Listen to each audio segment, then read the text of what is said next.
Maniwala ka, mas masakit magsalita ang tao mabait, lalo na kapag naubos ang pasensya. Makinig ka, bihira sila makipagtalo dahil nagtitimpi lang sila. Hindi sila nakikisali sa anumang gulo dahil gusto nila ng tahimik na buhay. Pero kapag napuno ang taong to, maniwala ka o sa hindi mo kakayanin yung mga salita na mabibigkas nila sa'yo. Kaya huwag mong galitin ang taong tahimik pero nasa loob ang kulo.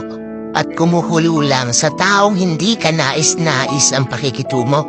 Kaya huwag abusuhin ang taong mabait sa'yo. Baka di mo makayanan kapag sila ang nagalit.